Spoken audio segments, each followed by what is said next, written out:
Bonjour à tous. Bonjour. Tristan Thierry, avec qui je présente ce soir, il est comme moi radiologue à la clinique Allar-Labrouste. Lui, il est encore et toujours praticien hospitalier à Garches. Moi, je suis à plein temps à la clinique Labrouste. Et on va vous présenter ce soir les fractures vertébrales côté radiologique, puisque nous sommes radiologues.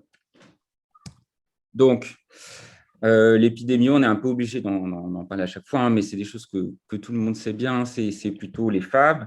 La prévalence, elle peut aller jusqu'à un quart des patients de plus de 65 ans dans les pays du Nord. C'est un facteur de risque de comorbidité. Hein. Une fois qu'il y a une fracture qui est pathologique, c'est un peu comme pour les fractures de hanche, c'est une diminution de la survie et une augmentation de la mortalité qui va être associée. Ces fractures, elles sont invalidantes pour la qualité de vie, elles diminuent les fonctions respiratoires et voire même lorsque le traitement conservateur est mis en échec, ça peut être responsable de douleurs chroniques. Alors, de quoi on parle? Donc, tassement, hein, tassement, c'est fracture. On parle de tassement plutôt pour les fractures en compression. Donc, la classification qu'on utilise un peu tous partout dans le monde, c'est AO Spine, hein, c'est l'américaine orthopédique. Donc, celle qui nous intéresse, les fractures ostéoporotiques les plus fréquentes, c'est les A1 et A3. Donc, c'est celle qu'on voit ici. A1, c'est les fractures d'un plateau, un plateau supérieur ou inférieur. Et les A3, c'est les fractures éclatement. Donc, c'est un peu plus communitif, mais ça ne va pas atteindre complètement la hauteur du corps vertébral et ça atteindra le mur postérieur. L'arc postérieur, pardon. Ça, ce sont des fractures qu'on va encore considérer comme stables. Donc là, les réductions de hauteur de 4 mm ou de 20%, ça, c'est pour les études. Donc, on peut les décrire de plein de manières. Alors, rien de ça n'est utile. Hein. La seule chose qu'on peut en retirer, c'est que, évidemment, quand les fractures elles sont sur un plateau où il y a une cunéisation, ça va entraîner des kyphoses au-dessus et donc c'est potentiellement générateur de morbidité. Donc, c'est celle qu'on a plus envie de traiter. Alors, on ne va pas parler, là, dans notre topo, des autres fractures vertébrales, celles qui sont traumatiques, du sujet jeune à haute cinétique. On va plutôt se concentrer sur les fractures ostéoporotiques, celles qu'on voit en ville, en fait, plus régulièrement. Parce que celles-ci, là, elles passent souvent directement aux urgences, elles ont leur scanner, etc. C'est une prise en charge qui est plus spécialisée. Un petit mot aussi, on ne va pas traiter les fractures sur rachis ankylosé, mais il faut savoir qu'elles existent. C'est des fractures qui peuvent être instables et qui se font chez le sujet aussi âgé, qui a soit une maladie de Forestier évoluée, soit de l'arthrose ou tout aurait fusionné, soit une spondylarthrite ankylosante. Donc, il faut juste savoir que ça existe et qu'il y a des traitements spécifiques. Donc, le praticien, enfin le prescripteur, il peut s'aider, et nous, d'ailleurs, on peut l'utiliser aussi de temps en temps. Il y a des recommandations de notre société savante, hein, la SFR, qui met en ligne un guide du bon usage des examens. Donc, vous pouvez y aller, il a été refait même il y a une semaine, c'est très bien fait. Et sur chaque pathologie ou sur chaque situation clinique, il y a des bonnes démarches, des bons examens à faire au bon endroit et sélectionner bien les patients. Donc, si on prend par exemple la lombalgie aiguë de l'adulte, donc ils appellent ça les drapeaux rouges, bon, c'est du bon sens, mais on peut s'y référer.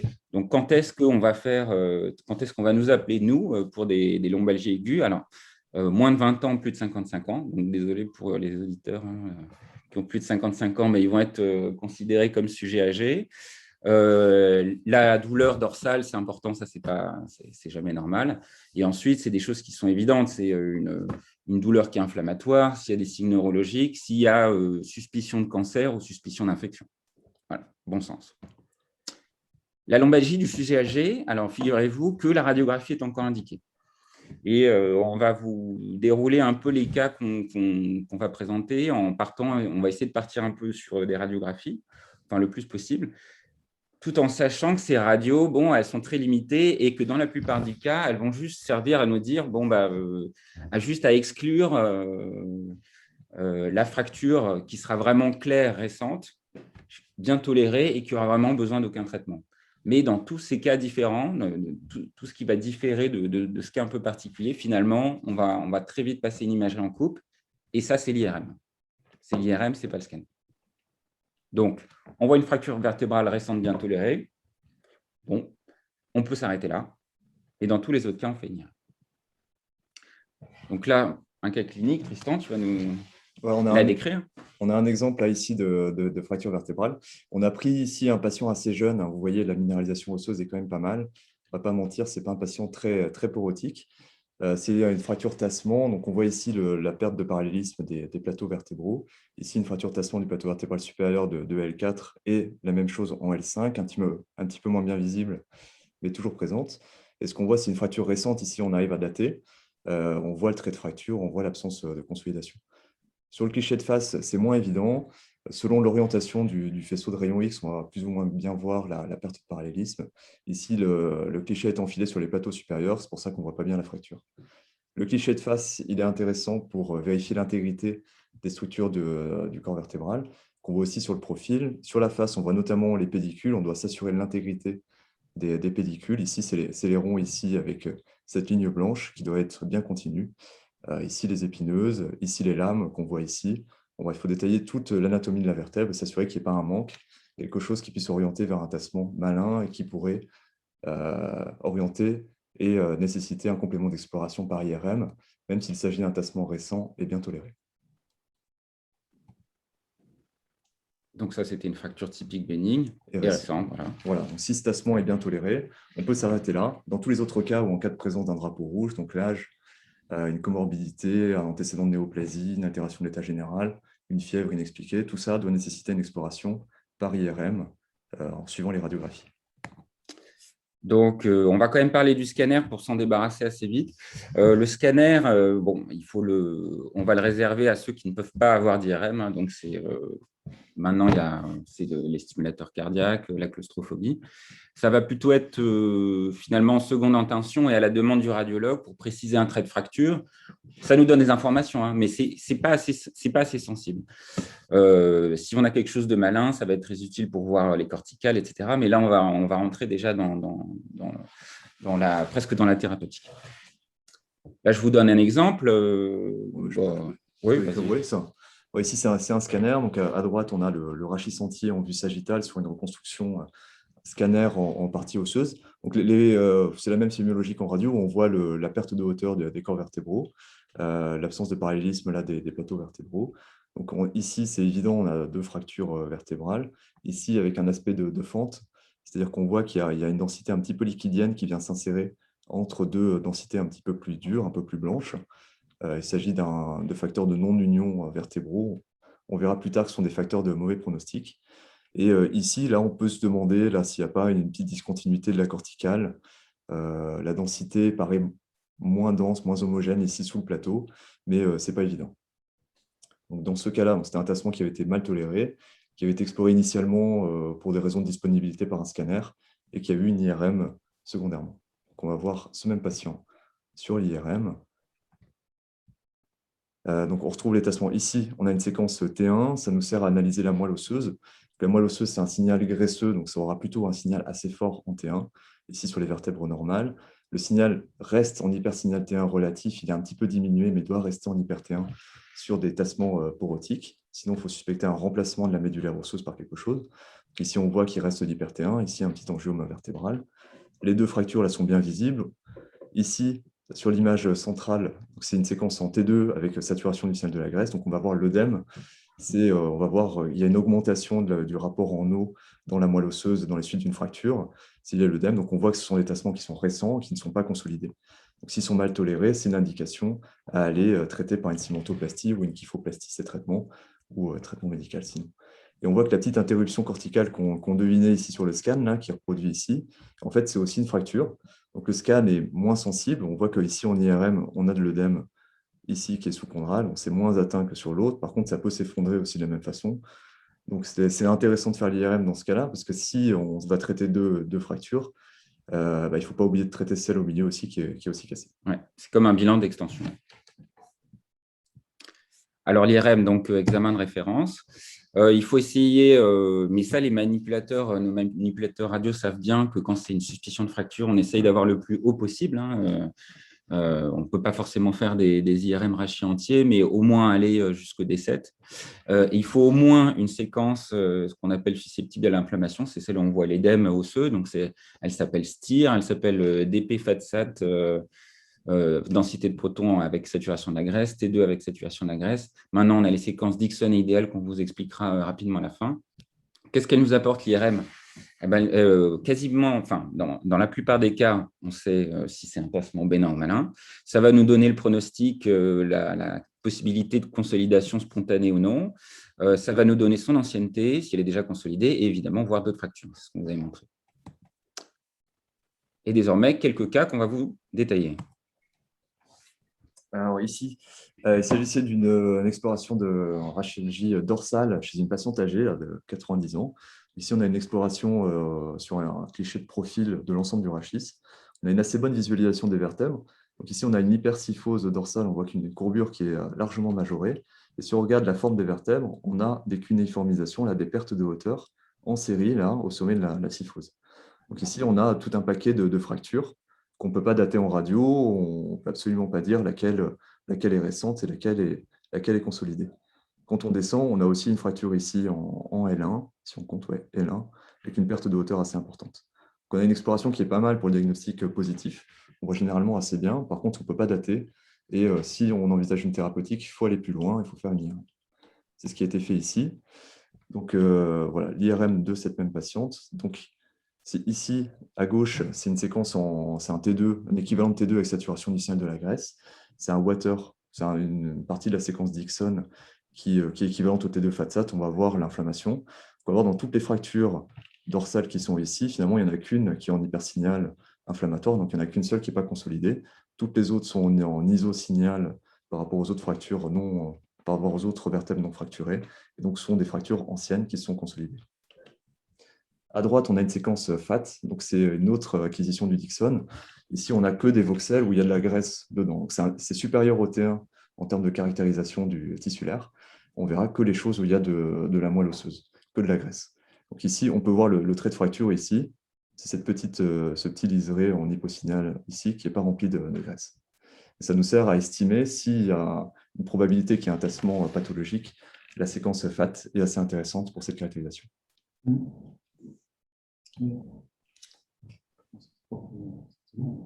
Voilà, donc le couple radio et IRM, l'IRM très important pour dater les fractures avant d'envisager un traitement.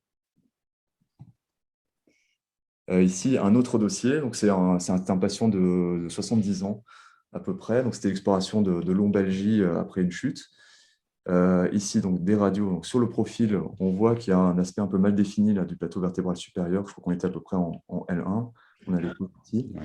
Et on a deux lignes, vous voyez, un peu plus denses, un peu plus condensées, mais avec des contours un petit peu flous, qui vont entourer cette espèce de clarté un petit peu gazeuse. Là, on a des projections digestives à côté, mais on voit qu'on a une clarté glaceuse qui est bien entourée par ça. Donc, ça fait vraiment partie de la vertèbre. Sur le cliché de face, ce n'est pas évident de voir le plateau vertébral supérieur. On voit néanmoins que la vertèbre paraît intègre, les processus transverses sont bien, les pédicules sont bien complets, les processus épineux et les lames aussi sont bien complètes. Donc ça, on explore par IRM. Ce qu'on va voir ici, donc sur une séquence T2 avec saturation du signal, cette espèce de fente qu'on voyait avec cette clarté, on la retrouve en IRM avec un signal un petit peu liquidien. Là, ce n'est pas très franc, ça peut être un peu plus marqué. Donc on a ce liseré là noir de cortex, de corticale osseuse du plateau vertébral supérieur, qui est entouré par une zone d'impaction en fait, des travées osseuses qui est un petit peu noire. Et entre les deux c'est une désunion, c'est une fente liquidienne. En fait, c'est un facteur de mauvais pronostic de consolidation spontanée. On verra ça après. Et en dessous du plateau vertébral, on a un petit peu d'œdème dans des travées qui restent conservées. Voilà, c'est une fente fracturaire. Le signal peut être gazeux ou liquidien. C'est un peu un équivalent de pseudarthrose, en tout cas de non-union de la fracture. C'est une variante, c'est bénin. Voilà, et c'est une très bonne indication des traitements percutanés. Et ça fonctionne très bien là-dessus. Un autre dossier, c'est une patiente un peu plus âgée, de 80 ans. Bon, ici, sur une radio de profil, on a un tassement évident avec une perte de hauteur très évidente de la vertèbre. c'est un dossier intéressant ici, parce que sur les acquisitions, ici, scanner à gauche, et après IRM là. Donc, on retrouve un peu un phénomène de fente ici. On voit un hypersignal T2 sur la séquence T2 FATSAT, T2 liquidien qui est en isosignal par rapport au LCR. Donc, ça, c'est une fente liquidienne avec une vraie désunion liquidienne. Ici, on voit sur la séquence FAT pardon, du Dixon que la moelle osseuse est intègre dessous. Donc, il n'y a pas d'argument a priori pour penser à un tassement malin. Et ici, sur le scanner. Et on voit comparativement aux radios, où la radio a été faite debout, ça c'est un détail important. Ces acquisitions-là, scanner et IRM, sont faites en position couchée. Et en fait, le fait de cette désunion vertébrale, elle est mobile. C'est-à-dire qu'en se mettant sur le dos, on va réouvrir le foyer de fracture, ce qui est source de douleur, mais c'est aussi un intérêt pronostique thérapeutique. C'est-à-dire que ces vertèbres-là, si on les cimente, on a l'espoir de restaurer une hauteur assez facilement. Juste par la position du patient lors du geste, on peut récupérer parfois complètement la hauteur vertébrale initiale. C'est une fracture réductible. Donc, c'est intéressant d'étudier la réductibilité des fractures avant d'un traitement. Donc, il faut pour ça disposer juste d'une radio en position couchée, en position debout, pardon, et puis soit un autre examen en coupe, scanner ou IRM en position couchée, ou d'autres radios en position couchée. On peut mettre des bios aussi, ça permet d'accentuer les réductions. Un autre exemple. Et ici, c'est toujours des radios, donc une fracture évidente là, sur le profil avec la perte de hauteur. Sur la face aussi, un tassement là, assez prononcé qui est bien visible. On voit que les éléments pédicule, côte, les éléments de l'arc postérieur sont bien visibles. Et ici, sur le cliché IRM, on voit qu'il y a un recul du mur postérieur sur ce tassement. Les reculs, c'est très fréquent, même sur les tassements bénins. Ça peut être postéro-supérieur le plus souvent, mais aussi postéro-inférieur. Ça doit pas alerter, ça peut alerter vers un tassement d'origine maligne quand il y a un vrai bombement du mur postérieur, mais les petits reculs comme ça sont assez fréquents. Il y a une petite confusion, en effet, entre recul et bombement. Et à chaque fois qu'on voit le mur postérieur qui sort un petit peu, tout le monde s'alerte et c'est frais parce que c'est ce qu'on apprend quand on débute. Mais réellement, bombement et recul, c'est quelque chose de différent dans la sémiologie radiologique. Voilà, donc ça, les reculs sont assez fréquents. Ici, un autre cas d'un recul qui est beaucoup plus prononcé là, du coin postéro-supérieur sur un tassement en galette, ici avec une petite fente, un petit cleft. On voit que le recul est assez important, mais que le cordon médulaire est bien derrière. Voilà, ces reculs sur ces tassements porotiques bénins s'accompagnent assez peu souvent de complications neurologiques. Voici un autre cas, donc toujours un tassement. Sur le cliché de profil, là, c'est un tassement évident toujours, avec une bonne galette. Et sur le cliché de face, là, c'est intéressant, parce qu'on va voir qu'il va nous manquer des éléments. Donc, ici, on a un pédicule qui est bien visible, tandis que de l'autre côté, là, on sera incapable de limiter les corticales osseuses du pédicule. C'est ce qu'on appelle une vertèbre borgne. Ça, c'est un point d'appel majeur qui doit faire suspecter un tassement malin. Et devant ça, on est obligé de faire une imagerie en coupe rapidement. Ça, c'est le scanner qui correspond à la fracture qu'on vient de voir. Donc, on comprend très bien pourquoi est-ce qu'on ne voit pas le pédicule. La corticale interne du pédicule droit là, est complètement lisée. On voit que la corticale externe est refoulée, amincie par un processus expansif lytique qui envahit la vertèbre et qui est responsable du tassement. Ouais, il s'agit d'un tassement malin de façon évidente. Et la supériorité de l'IRM, à nouveau, même patient. Voilà, même patient, séquence Dixon. À gauche, on a une séquence FAT. Donc, chaque voxel blanc, c'est de la graisse. Tout ce qui est noir, c'est dans l'os, ça va être du remplacement de la médulaire osseuse. Donc, tous les points noirs qu'on voit ici sont des localisations secondaires. Ici, on n'a pas tout le scanner, mais on voit que les vertèbres au-dessus paraissent plutôt pas mal sur le scanner, alors qu'en fait, les localisations secondaires sont disséminées partout. On voit bien mieux la teinte du mur postérieur ici, sur l'IRM. Donc, l'effacement d'un pédicule, c'est un signe majeur qui doit faire chercher un tassement malin. Sur les radios, il y a d'autres signes qui doivent faire évoquer aussi l'origine potentiellement maligne du tassement, notamment, ça va être l'asymétrie du tassement. Ce n'est pas toujours vrai. On voit dans les rapports de force, dans les scolioses, une vertèbre peut se tasser plus d'un côté que de l'autre. Ce n'est pas forcément quelque chose de bénin. Ce n'est pas une règle exacte. Si vous n'avez pas de scoliose et un tassement asymétrique, quand même, il faut aller plus loin. Ça, c'est un autre exemple. Dernier cas, dernier cas. Ici, c'est un patient jeune. Alors, je n'ai pas les radios. On a ici le scanner. Ça, c'est une reconstruction frontale. Donc, c'est l'équivalent d'une vue de face. Ici, on a une vue de profil. On voit qu'on a un enfoncement du plateau vertébral supérieur, mais qui est limité que d'un côté. Et ici, sur le profil, sur la vue de profil, on a un enfoncement central qui n'a pas de grandes caractéristiques. Je n'ai pas de vue plus large, mais ce n'était pas un patient qui était scoliotique. Il n'y avait pas de contexte traumatique évident. Voilà, c'est un tassement chez un jeune, asymétrique. Il faut absolument faire une IRM. Ça, c'est l'IRM. Donc là, en séquence T1, on voit qu'on a un signal qui est très bas en T1. Donc ça doit faire évoquer un possible remplacement médulaire. Et un autre signe qui doit faire évoquer ici, c'est qu'on a une lésion ici qui se développe en avant de la vertèbre. Donc il y a une lésion en fait, qui prend la vertèbre et qui va se développer dans l'espace prévertébral, qui doit être graisseux. Donc, que ce soit en séquence FAT ou en séquence T1, on doit avoir une ligne blanche comme ici, qui doit être bien régulière devant les vertèbres. Ici, il s'agissait d'un lymphome vertébral. Ce n'est pas une étiologie fréquente, mais la sémiologie du tassement pathologique est là. Quelques petits mots sur la séquence. Juste un mot, parce que peut-être que tout le monde ne connaît pas ces nouvelles séquences. Peut-être que les prescripteurs les voient, elles sont de plus en plus utilisées parce qu'elles sont plus rapides, elles sont moins artefactées et elles apportent plus d'informations. Donc, elles s'appellent Dixon chez Philips et Siemens, et Ideal chez General Electric. Voilà, c'est les mêmes principes. Ce n'est pas si récent que ça existe depuis les années 80, on les applique de plus en plus. C'est de l'imagerie de déplacement chimique. Alors, ça va nous donner 4 pondérations très rapidement. Une séquence équivalente de FAT-SAT, dont on a déjà parlé. Donc, on verra l'œdème du tassement, comme ici. Une séquence en FAT, donc tous les voxels graisseux. Donc, on voit qu'ici, si on a un petit peu de signal, c'est qu'il y a de la graisse. Là, c'est un petit peu léger, mais ça se voit quand même. Ici, il s'agit d'un tassement très certainement bénin. Et on a 2 autres séquences qui sont intéressantes. Donc ça, c'est vraiment l'imagerie de déplacement chimique, séquence en phase et en dehors de la phase, in phase et out phase. Et on sait que si le signal chute fortement sur la séquence en opposition de phase, en out phase, ça veut dire qu'il y a un contenu graisseux qui est important. Donc, ce n'est pas un tassement malin. Donc, si on a un doute, on peut utiliser ces séquences-là. Ici, il s'agit d'un tassement en bénin. On a pris une mesure de Roy toute simple.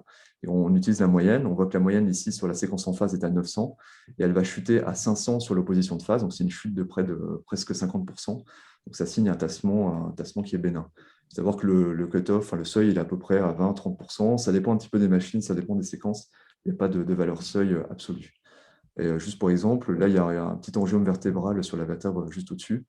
Et on voit qu'en séquence FAT, il est blanc, c'est plein de graisse. Et en séquence en opposition de phase, son signal chute. Voilà, ça signe la graisse intralésionnelle. Ici, un autre exemple qui est assez évident sur les séquences morphologiques. Ici, la séquence T2 FATSA, donc on a un œdème qui est très étendu dans le corps vertébral. On voit déjà qu'il y a un recul du mur postérieur. Mais là, c'est le bombement. Voilà, c'est plus qu'un recul, c'est un bombement. On voit que ce n'est pas juste un coin en haut ou en bas de la vertèbre qui est reculé. C'est tout le mur postérieur qui bombe. Et voilà, si on avait un doute, la séquence FAT, on voit qu'il n'y a plus du tout de graisse dedans, quelque chose qui va prendre complètement la moelle osseuse. Et en séquence, en déplacement chimique, on voit que la chute en opposition de phase est quasiment nulle. On passe en in phase à 330 pour quasiment 300 en opposition de phase. Donc ça, c'est un tassement qui est malin. Et voilà, c'était le même patient avec le tassement. Et on voit la séquence FAT, les autres localisations secondaires, et ici un angiome vertébral qui est bien visible. Et on peut prendre des ROI un peu partout, on peut s'amuser si on a des doutes. Ça fonctionne assez bien, mais il faut savoir que voilà, dans cette série de 70 patients, on peut avoir des faux positifs de tassement pathologique, notamment à la phase aiguë, parce que les remplacements hémorragiques dans le signal de la vertèbre peuvent être responsables d'une absence de chute en opposition de phase. Donc, il ne faut pas conclure trop vite à la phase aiguë à un tassement de potentiellement malin sur une fracture fraîche. Par contre, ça fonctionne très bien sur les fractures anciennes. Dernier mot sur l'IRM. Donc, il y a une étude récente là, qui est sortie dans Spine l'année dernière sur les facteurs prédictifs de l'IRM à la phase aiguë. Ils ont suivi une cohorte de patients. Ils ont fait une première IRM à la phase aiguë après le tassement, une deuxième IRM à 48 semaines après le traitement médical. Personne n'a été cimenté.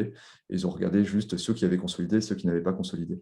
Donc, juste pour résumer très rapidement, à la phase aiguë, plus l'œdème, c'est assez logique, c'est assez intuitif, plus l'œdème est étendu dans le corps vertébral, moins ça va consolider. Et si on voit une fente, un cleft, qu'elle soit gazeuse ou liquidienne comme ici, c'est aussi un facteur de non-consolidation.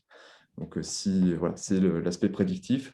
On peut dire dès l'origine, si on a des chances qu'un tassement se consolide plus ou moins, et ça peut être un argument pour orienter le traitement par la suite. Et l'adresser vers le radiologue interventionnel ou l'orthopédiste. En conclusion, voilà, c'était des choses, c'était plus technique à la fin, mais c'était pour remettre peut-être un peu euh, à la page ou en lumière les nouvelles séquences et ce qu'on pouvait faire de l'IRM. Hein. N'hésitez pas à aller sur les sites de la SFR, hein, sur les bonnes pratiques, les bons usages des examens. La radio pour les fractures bénignes bien tolérées, sinon IRM tout le temps. Voilà, merci. Ah, merci. À vous. Bonsoir, nous sommes les docteurs Monsef Ben Saïda et docteur Marc Caillou. Donc, nous sommes chirurgiens orthopédistes à la clinique Labrousse. On pratique la chirurgie du rachis et la chirurgie des membres inférieurs. Et ce soir, on va vous présenter donc, dans les tassements vertébraux les indications et les techniques des cycloplasties. Donc, slide à droite. Donc, voilà, un petit rappel de classification. Donc, entre nous, la classification de Majerle, donc avec les 3 types A, B et C. On rappelle bien sûr le type A, donc c'est fracture par compression, hein, donc le type A1, A2 et A3, dont on parlait Benjamin et Tristan. Le type B, qui sont plutôt des fractures en distraction, donc des fractures plutôt à haute vélocité dans les accidents de voie publique, surtout ces sujets jeunes. B1, B2, B3, qui sont moins concernés par le traitement, on va dire, en percutané, le sujet de ce soir. Et puis, les fractures de type C, qui sont des fractures plutôt avec des mécanismes rotatoires associés, qui sont complexes. Slide. Donc, pour l'imagerie, donc, vous en avez eu un très, très joli exposé de nos amis. Donc, bien sûr, la radiographie standard, face et profil, effectivement, le point essentiel d'avoir des radios debout, ça nous donne quand même ce côté dynamique de la fracture. Est-ce qu'elle bouge, est-ce qu'elle s'aggrave? Et ça nous donne aussi cette réductibilité de la fracture. Bien sûr, le scanner, qu'il faut vous demander, mais l'IRM, bien sûr, reste l'examen de plus en plus de référents, hein, avec, de références qui nous montrent, bien sûr, ce côté récent ou ancien de la fracture, et surtout, puisqu'il y a beaucoup avec cette présence d'œdème, qu'on voit un hypersignal, qui peut être prédictif, comme on l'a dit, nos amis radiologues, et puis pour le caractère récent ancien, chez les personnes un petit peu avec des troubles cognitifs, on a du mal un petit peu à dater le traumatisme, hein, parce que c'est des personnes très âgées ou avec des troubles cognitifs, donc l'IRM peut aussi nous aider dans ce sens. Ouais, chez le patient jeune, bien sûr, on sait quand est-ce qu'il y a eu lieu la fracture, hein, donc le fait qu'il y ait un œdème ou pas, il n'y a pas de problème diagnostique. C'est effectivement, pour le diagnostic, le meilleur, c'est l'IRM. Pour la thérapeutique, par contre, c'est vrai que le scanner a d'autres intérêts. On peut voir la taille des pédicules, apprécier un peu mieux le mur postérieur. Pour tout ce qui est préparation d'intervention, ça apporte des éléments. Donc, nous, les chirurgiens, on aime quand même bien avoir le scanner. Après, voilà. Très bien, slide. Donc, on a un petit peu catégorisé sur le type de fracture. Sur os normal, hein, c'est plutôt sujet jeune, traumatisme indirect, des accidents sportifs, chute de cheval, accident de ski, des fractures en compression. Et puis sur os pathologique, hein, donc sur ostéoporose ou lésions secondaires, des angiomes, par exemple. Slide. Donc, le traitement, traitement, donc 3 types. Hein, soit dans un patient, il y a un traitement fonctionnel, traitement médical, on va détailler, soit la vertébroplastie, qui est un peu l'ancêtre de la SIFO. Et puis la SIFOplastie, que ce soit ballonné ou par un système de spine jack. Alors, pour le traitement fonctionnel, donc bien sûr, la première des choses, bien sûr, le repos du patient ontalgique et anti-inflammatoire. C'est le problème du corset. Le corset qui est quelque chose quand même de souvent mal toléré par le patient. La durée minimum du corset, c'est 8 à 10 semaines. Bien sûr, ça dépend de la zone où se situe la fracture. Si on est en zone charnière, on est plus vers les 12 semaines. Et puis, à savoir qu'il faut refaire des mesures. Souvent, c'est mal toléré. Et souvent, ça ne sert à rien. Voilà, parce que le patient… les patients qui sont un peu obèses, voilà, le corset ne peut pas être moulé sur les reliefs osseux et a tendance à pas maintenir comme il est censé faire. Et puis, ça nécessite aussi ce traitement fonctionnel de revoir le patient parce qu'on voit le patient avec les radios souvent couchés parce qu'ils ont mal, mais quand ils se mettent debout, même avec un corset ou une ceinture lombaire, ils vont continuer à se plicaturer dans la vertèbre, à augmenter leur syphose vertébrale. Et donc, les contrôles réguliers sont souvent indiqués. Et puis, il faut faire des kinés en hyperextension, ce qui est loin d'être évident pour les amis kinés.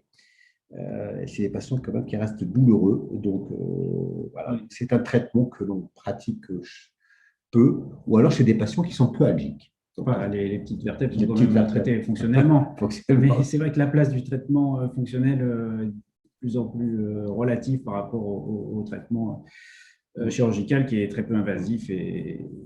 Voilà.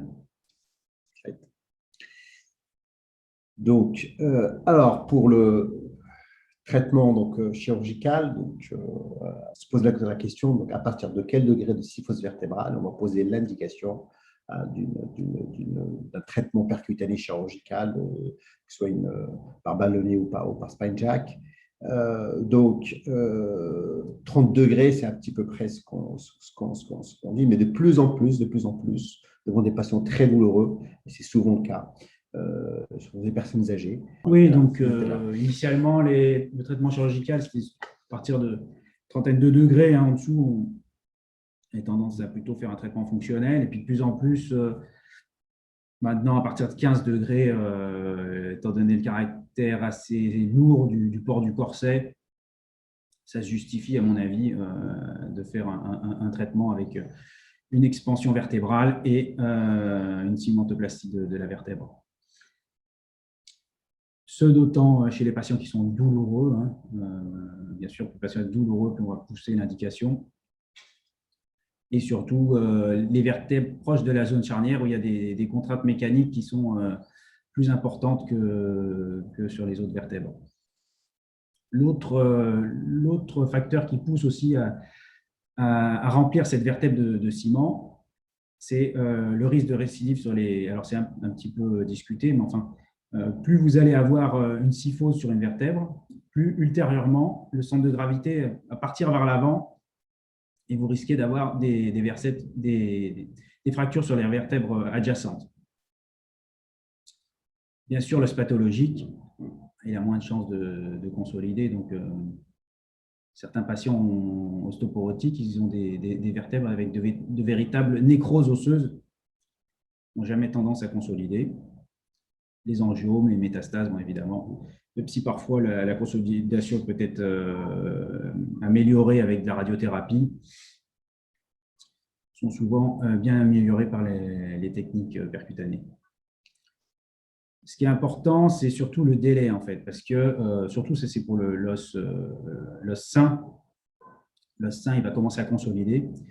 Et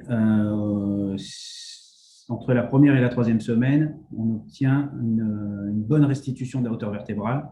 Alors qu'au-delà, bien sûr, le geste va être intéressant, mais il n'aura pas la restitution ad intégrum. Et ça, c'est bien dommage. Alors, le principe de la syphoplastie, on a mis cette petite canette de coca pour montrer. C'est le corps vertébral, c'est un peu comme cette canette. Avec le tassement, elle est ratatinée. L'idée, c'est de lui redonner sa hauteur pour éviter cette syphose. Et pour récupérer cette hauteur, le meilleur moyen, c'est de mettre le dispositif à l'intérieur de la vertèbre, alors que ce soit le ballonnet ou le spine jack, qui a une espèce comme un cric de voiture, on va les voir ultérieurement. Oui. Donc, le ballon, là, qu'on voit, on l'introduit dans la vertèbre, il est gonflé avec du sérum physiologique, et il va redonner toute sa hauteur au corps vertébral. Pareil, le spine jack, c'est deux dispositifs concurrents. C'est en titane, vous avez deux skis, un qui va essayer de repousser le plateau vertébral supérieur et l'autre contre le plateau vertébral inférieur, et on va petit à petit le distendre pour restaurer la hauteur. Alors là, un petit film qui montre la procédure. On va introduire une broche dans le pédicule. La voie d'abord, elle est transpédiculaire, convergente, en s'aidant de la radiographie de face et de profil, sous amplificateur de brillance. Sur cette broche, on va mettre une petite arrière qui a l'avantage de pouvoir faire une biopsie vertébrale. Si on a un doute sur le caractère pathologique de l'os, c'est toujours intéressant d'avoir cette biopsie. on introduit derrière un espèce de fantôme qui a le calibre de l'implant. Et on contrôle bien sûr de face et de profil, de ne pas faire d'effraction dans le canal médulaire, évidemment, et ni même de passer la corticale antérieure du corps vertébral. Ensuite, une fois qu'on a fait cet espace, on va introduire le dispositif d'expansion et petit à petit, on va le déployer, tantôt le dispositif droit, tantôt le dispositif gauche, jusqu'à obtenir la réduction. Alors, cette réduction, elle est d'autant meilleure qu'on a quand même, hein, comme disaient nos amis radiologues tout à l'heure, qu'on a bien installé le patient et qu'on a déjà récupéré par l'installation, parfois jusqu'à la moitié, voire 2/3 de la hauteur vertébrale. À ce moment-là, le dispositif permet de compléter et d'obtenir 100% de cette réduction. Une fois que le dispositif est déployé, il s'agit c'est du titane, donc c'est quand même assez souple. Pour éviter qu'il se ratatine, on va ensuite injecter une résine. C'est le même type de résine qu'il y a qu'on met dans les caries, hein, c'est du PMMA. Il va noyer le dispositif dans la vertèbre et éviter que la déformation se reproduise.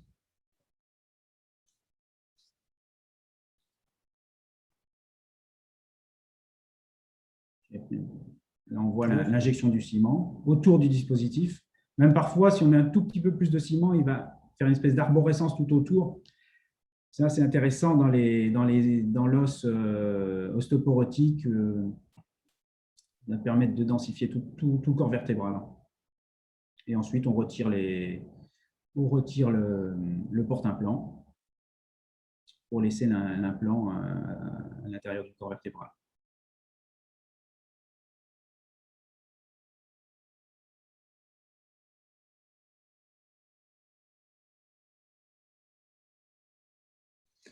Donc là, in situ, avec l'amplificateur de brillance, il faut avoir parfaitement de profil sur l'amplificateur de brillance les vertèbres avec les plateaux bien alignés, les deux pédicules et l'épineuse bien au milieu.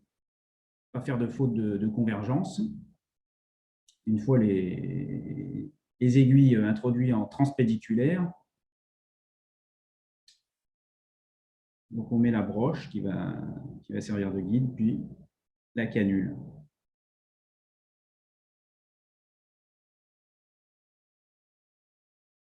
Toujours bien sûr l'installation qui est importante, hein, en lordose, d'autant plus pour les vertèbres proches de la charnière dorso-lombaire.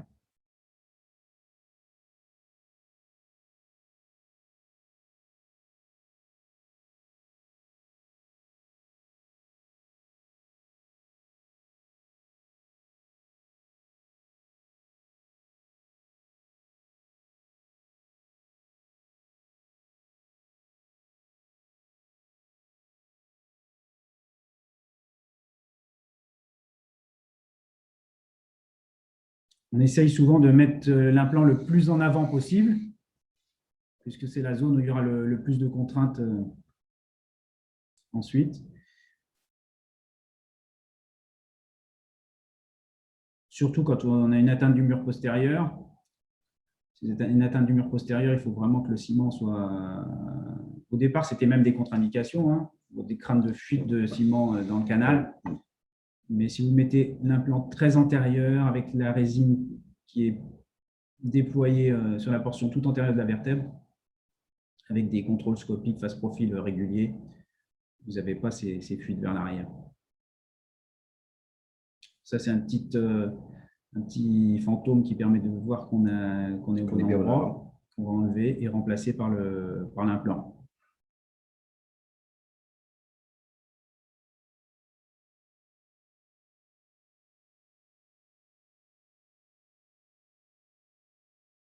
Une fois les dispositifs en place, on va visser le porte-implant qui va permettre de déployer l'implant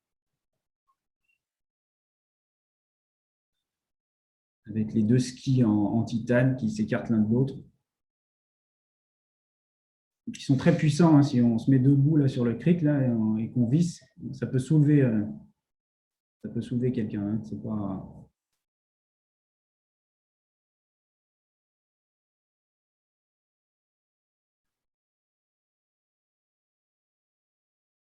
En général, on fait ça doucement. Là, ça a une certaine élasticité.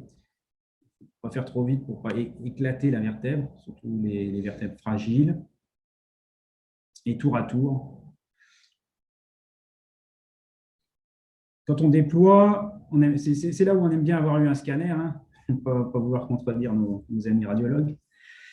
Parce que sur le scanner, on peut se déployer, on peut se faire une espèce de programme de relever plutôt à tel endroit, plutôt à tel autre, en ayant l'implant Une architecture osseuse qui est plus antérieure ou plus sur la droite. précise.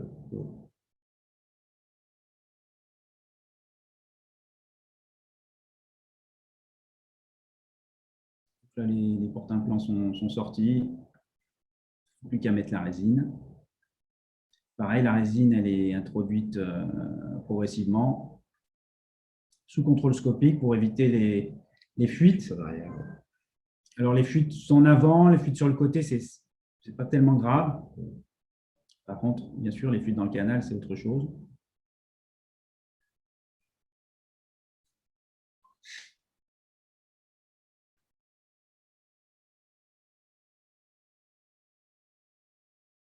On arrive à mettre à peu près 3 cc en général de chaque côté. 6 au total, ça c'est idéal. Le ballon, il est déployé pour 20 cc de chaque côté, et puis on rajoute souvent un petit cc supplémentaire qui va faire un petit effet de vertébroplastie. Donc, pour cette vidéo, j'espère qu'elle a été utile pour vous. Pour les suites post-opératoires, donc, ce qui s'avère dans ces techniques mi-invasives, c'est que c'est souvent de la chirurgie ambulatoire. Le lever se fait à J0 par le kiné si l'intervention se déroule le matin, ou à J1 par le kiné. Le retour à domicile peut se faire à J0 pour le sujet jeune, sur l'intervention qui est programmée, ou à J1. Bien sûr, des antalgiques, des AINS, des bas de contention. La ceinture lombaire n'est pas préconisée du tout, parce que c'est toujours on peut dire qu'on peut la mettre jusqu'à l'obtention d'une certaine consolidation osseuse. D'ailleurs, de toute façon, une fois qu'on a mis le ciment dans la vertèbre, il n'y a pas de raison de faire une contention complémentaire. Hein, le patient il est censé être guéri là. Donc, plutôt qu'une reprise précoce des activités professionnelles qui expliquait aux patients une rééducation à partir du 8e jour, toujours la même chose, mais ce renforcement de la sangle abdominale et des muscles paravertébraux. Et pour les patients sportifs, pas de reprise de sport au-delà du 13e mois. Oui, parce qu'on a beau faire remplir le corps vertébral, le disque intervertébral, il est fragilisé par la fracture, il s'est enfoncé, donc il faut lui laisser le temps de cicatriser. La possibilité de cicatriser un minimum. Donc, les complications, on en a parlé, donc des complications simples, des douleurs au niveau des cicatrices, comme toute chirurgie. Alors, les fuites de ciment, alors il y a des fuites antérieures et latérales sont toujours quasi asymptomatiques, ce ne sont pas graves. En revanche, bien sûr, les fuites postérieures pendant l'injection, il y a un risque de compression médulaire. C'est pour ça qu'il faut mettre l'implant bien en avant et faire très progressivement, droite-gauche, avec contrôle face et profil pendant l'intervention et arrêter à l'injection du ciment dès qu'on a une fuite postérieure. Donc, les contrôles doivent être réguliers en opératoire. Et avec ça, il n'y a généralement pas de souci. Alors, bien sûr, les avantages aussi de SpineJack, c'est qu'on peut associer On peut l'associer avec une ostosynthèse qui peut être percutanée également, notamment dans les fractures instables. Si vous avez un tassement plus une atteinte de l'arc postérieur, ce n'est pas forcément une contre-indication à ces dispositifs, mais juste y associer une synthèse pour stabiliser le segment de rachis. Et pour finir, donc, voilà, il faut les prendre en charge le plus tôt possible, c'est sûr. Plus on attend, plus il y aura une perte de correction. L'analgésie, elle est post-opératoire et tout de suite, les patients, ils vont bien, ils se mettent debout immédiatement, c'est assez magique. Et donc, il ne faut pas hésiter à proposer ces techniques mini-invasives aux patients.